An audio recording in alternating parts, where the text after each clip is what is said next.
So the paramount that he does in his setup, it's fundamental. Before he even moves, natural fact, just stay there, right? Just go into the same position. All right, what do we notice about their setups? Don't lift either if you don't lift, right? Yep, even more foundational than that. Foot placement. All right, what do we notice about their foot placement? Yeah, you can relax for a second, okay? So the thing with the deadlift is that your hand position, and you've got a beautiful setup, your hand position always takes precedent over your foot position. So here, what's happening is when you set up for us, set up, grab the bar, your knees are actually knocking into your arms. Right?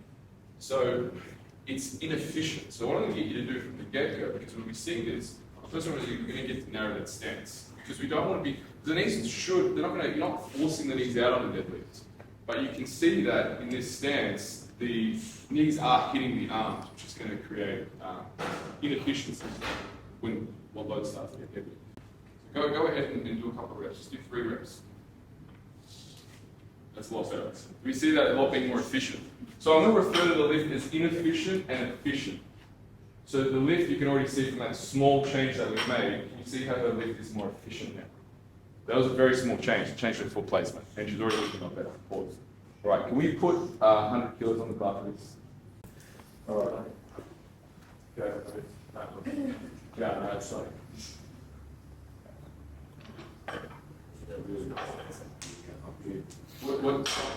What's your max? It was like a while ago. Before swimmer was 195. Yeah. Let's grab him a yellow. You grab 2 yellows. Chuck him another yellow. Let's go 130. All right, let's work on this deadlift while they do that. Let's do another rep. So give me 2 reps.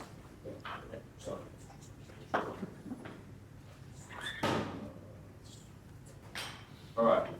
So perfect. We talk about the lift in terms of efficiency and inefficiency. What are some things that could be improved? What are we noticing about this deadlift? We'll go heavier in a minute so we can see more of it. But can anyone see what's happening in this deadlift? Because that's an elite deadlift. It's a good deadlift. It's not an elite deadlift. Just one more rep. So I'm going to look at what she's doing.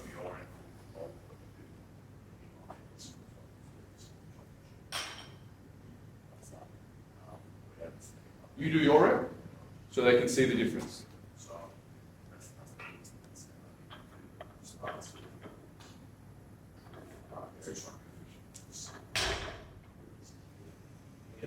That is 1 rep. What's the difference? When she's going down, her knees are tipping forwards before her. Her knees are tipping forward. What's that another way to say? It's another way to say that. Losing stability. Correct. Yes, let's give another round of applause. Look at the efficiency. Don't lift, just set up. Set something.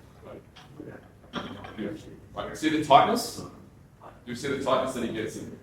Okay? Elongated arms. His hips, is what I was saying to you guys before. His arms feel elongated, so he has to force himself into position. He's pushing up from his sternum, so his lower back is nice and contracted. You feel it shaking. He's rounded through his thoracic, right, which is perfect. And his hips, through his levers, and this is where the debate comes in, do you need to lift this vertical shin? I don't think you need to lift necessarily with the perfect vertical shin, especially on setup. It can help, but it's more about that hip position.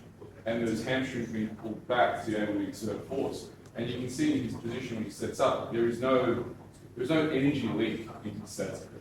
That makes sense. Everything is stable. Everything is purposeful. He reaches for the bar, he extends his hips. He's not breaking his arms and then lifting. And as a consequence, when he lifts, his center of mass, the bar moves into his center of mass, so it lifts very efficiently. If you look over here, we're not getting as stable. So when the bar lifts, it's creating, not quite, if we go up, you'll definitely see it. It's creating a little bit of an S momentum. As in, she lifts, but if this is her body, the bar comes out, then it comes in. You're not seeing it because the weight is light, she's getting away with it. She's lifting on a vertical vector. He's lifting the bar into his center of mass and moving the bar backwards, if that makes sense. So if he goes onto this bar and you boom and it's not calibrated, the weight is going to shift forward, then it's going to move back, which creates inefficiency. Instead, the way you see him set up, he gets all the carriages elongated, he pulls the slack out of the bar, then he lifts.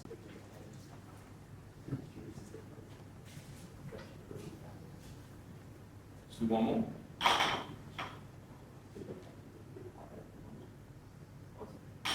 Cool. Great. Yep. Just one rep.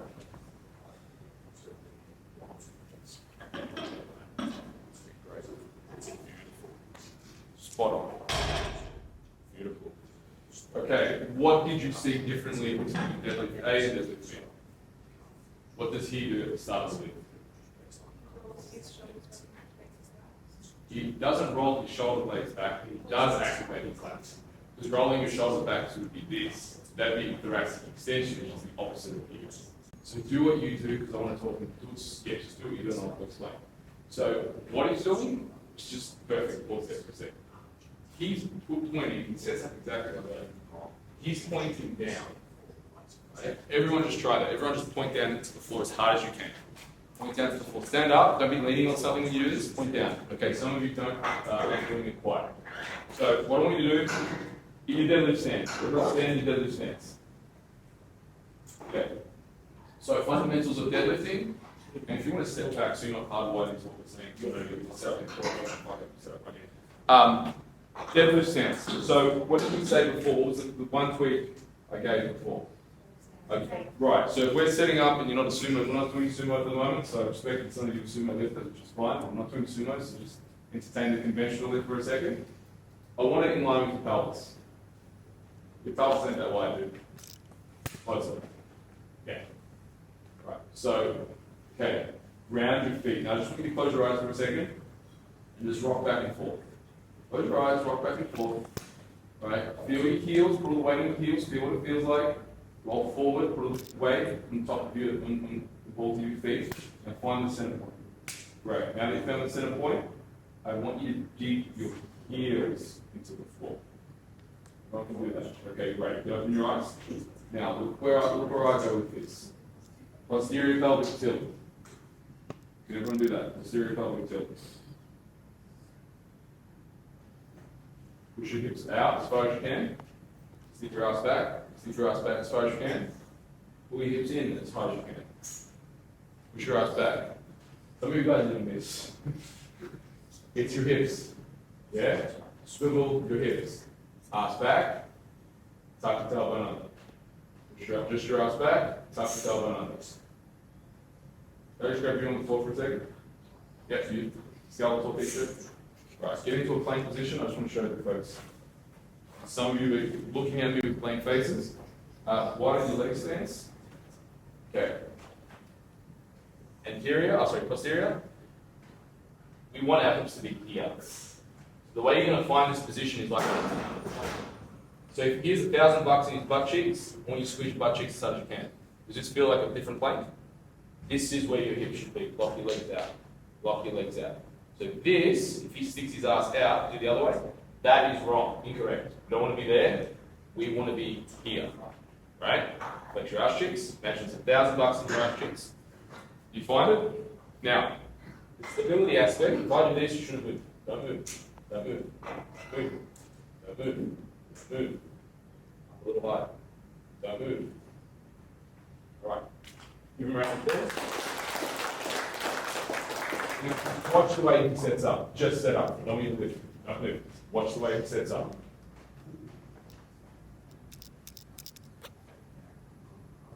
Okay, beautiful.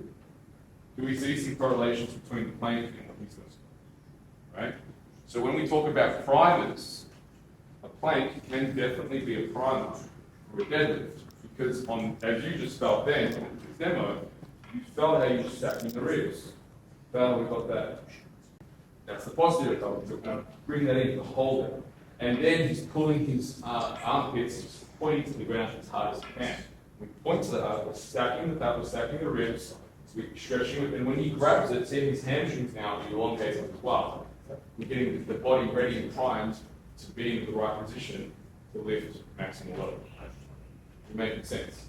So now when we transverse it over to deadlift B, so you can do another lift for me so the guys can have a refresh on just one single rep.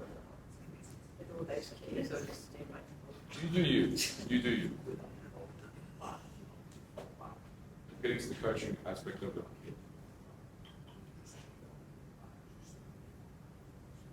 Perfect.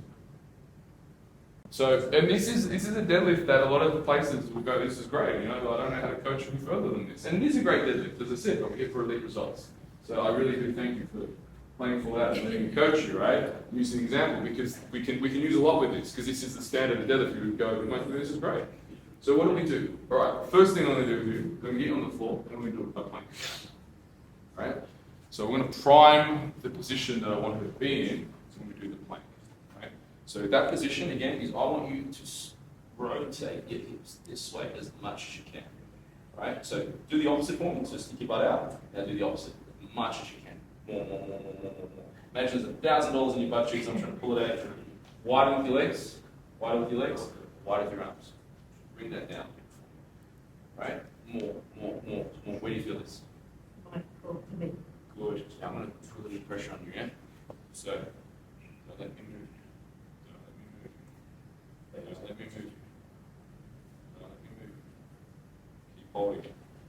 10 more seconds. 10, 9, 8, 7, 6, 5, 4, 3, 2, 1. Let's give a round of applause. That's primer 1. Step 2, is what I'm going to just coach you through now, is I want you to stand up nice and tall, right? And I'm going to teach you to stack the ribs. So I want you to fit the pelvic. So what we just did then, right? I want you to pull the pelvis up. I want you to pull the rib cage down. Right? Now, that's beautiful. I want you to point as hard as before as you can. That's beautiful. That. Feel that? Hold it for 10 seconds. Start again. 10, 9, 8, 7, 6, 5, 4, 2, 1. Now, the reason why I'm poking here is I'm poking what? Relax. Now, do that. Actually, relax for a second. See how I can rotate it? Right. Rotate the spine. You can position, do that thing. That's what you do. Do the pelvis. What does the spine do? Remember, we spoke about hubs of mobility. You can't rotate it when she does that. We have 3 hubs of mobility. One is in spine. On a deadlift, what do we want to do? Stabilize the what? And what else do we want to stabilize? The pelvis. So, you can see now how we're stacking these things. Something that's benignly a plank, now I'm stacking it with another skill. Point your fingers down. This is how to not only engage your pelvis, not only engage your core, and now let's point down to remove any rotation. Do we want rotation in a deadlift? Hell no. Right? If you want to tear something or do something bad, that's rotation in a deadlift. We don't want any rotation in a deadlift. By her pointing down nice and aggressively, and when you point down, I want you to point down aggressively. That's the word I'm going to use purposely. So I want it to be an aggressive point. Then point down aggressively. I don't want there to be any rotation. Her spine is stacked, her ribs are stacked, she's in a nice, safe position. Now, I want you to do all those things. Let's stack all the skills. Do that again. No, just standing up. Now, I want you to see your sternum. I want you to push your sternum up as you do this. Yeah. Right? So, just for the demo, actually I'll do it with you. Do everything, do that position, just sit there. But I want you to lift up. I just want to show the guys. Lift up from your chest, all those things, lift up from the chest. Don't lift above. So, no, don't lift up. Actually, go into the bar. Don't lift up. Don't lift, just get in position. Because then I'm just, yeah, definitely. Push up from your chest, push up from your sternum. You can see the difference? I'm subtle, but there is a difference. If he pushes up, then push up from your chest. If I cue chest up on a deadlift, you do this, right? He goes through thoracic extension. We don't want thoracic extension. We want sternum. When he comes up from his sternum, he's keeping his lower back tight while enabling that thoracic to come forward. So when you're cueing, thinking about this, it's not chest up, it's sternum up.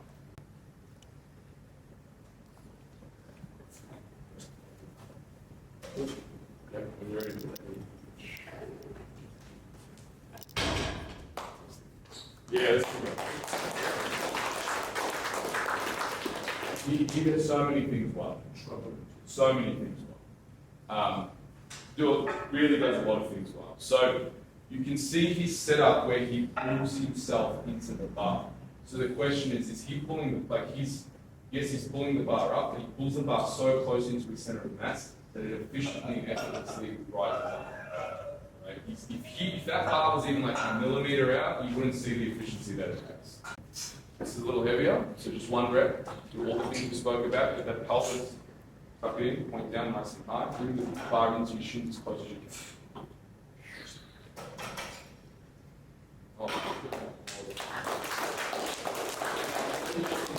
Right. You've done 7. We're at 60. Does that feel a lot easier than? Yeah, so we're already getting, okay. So in terms of coaching elements, it's not perfect, but we're on our way to perfect. It's going to be a lot of skill acquisition stuff that we're going to need to work through. So we're going to do 2 reps. Because there still is that leniency when she sets up to lean the bar forward, there's 2 ways we can combat this with. I think the way we're going to go in the direction, I'll take both the ways. We can do it as a slow pull, so she comes in, slowly pulls off the floor and then comes up. Or we can simply do it as she comes up and she pauses. Just hold it 2 seconds, then stand up. We're going to use pauses. And the purpose for the pauses, I want you to lift off, and I want there to be a millimeter. So when you lift, I want you to lift a millimeter off the floor. I'm going to count 2, 1, then you're going to stand up all the way.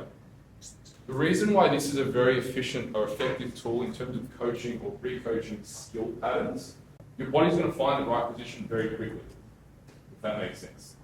Because is it easy to hold a deadlift with the bar out here, or is it you're going to bring it in pretty quickly?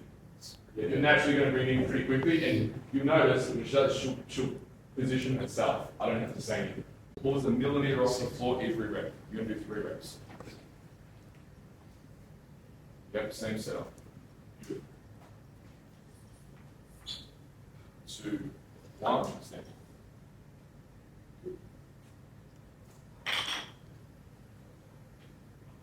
Good. Start again. Hold, 2, 1, head up, head up, head up. 2, last rep.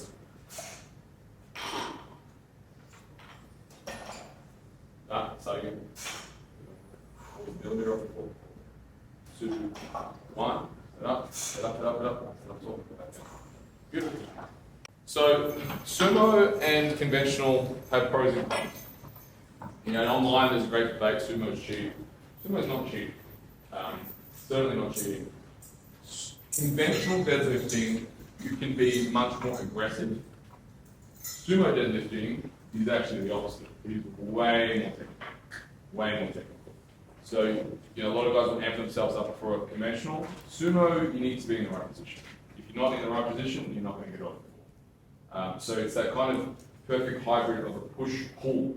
You are using your hamstrings, but it also is part of that quad drive. So you need to get that the center of mass and the balance of where you're at in the sumo needs to be spot on. You want to demonstrate your sumo? You normally do, okay? You normally do sumo. Yeah. The reason why he's a good conventional deadlifter is because technically he's professional at sumo. We'll say 3 to 4. 3 to 4. I'll see. 2, 1. Beautiful. Stand up. Down.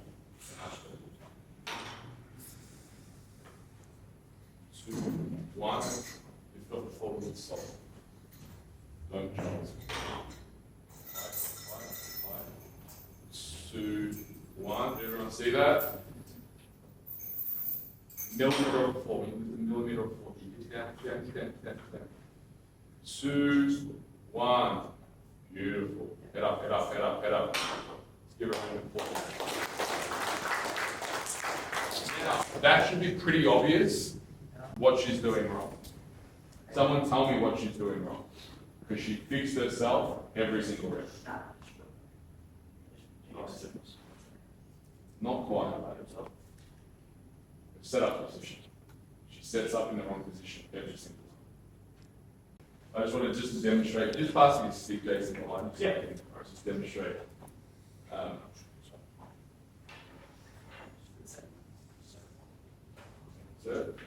So if you just grab this so I can demonstrate, just get into the desert position.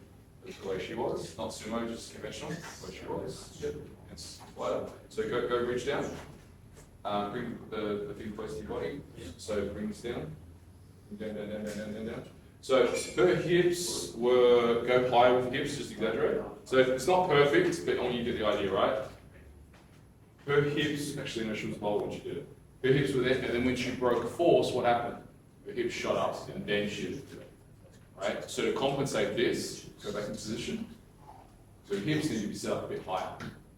So she's not breaking from the hips the minute she... So again, remember what I said about the loads, right? So the train example, what's happening is when she gets force, she's buckling. She needs to, the difference between the two is you're pushing it into the center of mass before you lift, whereas you pull and exert force, and that's buckling your body. Make sense? Yeah. So you need to, thank you very much. Give him a round of applause. We need to coach this one a little bit differently. So what we're going to use as a combo next set is we're going to do slow off the floor, pause a millimeter off the floor, and then, all right. Let's go back to the sumo. Go through your sumo setup. We'll just do it slowly. So with a sumo, one of the big differences is you are going to be using a lot more glutes. Right? That's one of the primary. You're able to use a lot more glutes. The other thing is you are leverage-wise in a better position to lift. And again, it does depend on your levers, and it does depend on your lifting style. So again, with conventional deadlift, you can be a lot more aggressive. You can do a few things, not quite as good and get away with it. On a sumo deadlift, you've got to do everything pretty well. Okay? Let's get into the legs tight. You can see that's a really good position, really leveraged. Lean back into that. Lift when you're ready. And you can also see that thoracic is rounded as well. It's a nice rounded position. That lumbar spine is very well protected. You can also see when he lifts, the bar is a bit like there's no distance between him and the bar. Right? He's pulling everything into his center of mass. So when he lifts, the bar isn't just moving straight, the bar is moving back into the center of mass. There's nothing really to coach. So let's give him a round. Let's have a look. There we go. Awesome. Thank you. And slow off the floor, a millimeter pause. I'm going to coach you through it. So plank speed a bit closer. Okay. Point the touch against the floor. Point. Let's get the squeeze. Cool. Chin up. That's really good. Right. Reach down. Get nice and tight. That's the position. That, stir them up. Beautiful. Bring it into the center of mass. Up. There. Up. Stand. Beautiful.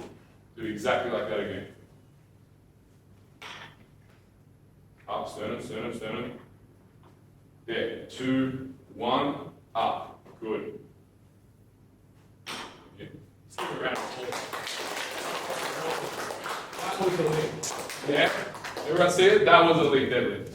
That was fucking awesome. A+. So we took an okay deadlift to an elite deadlift. I'm happy. Thank you. Let's give him another round of applause.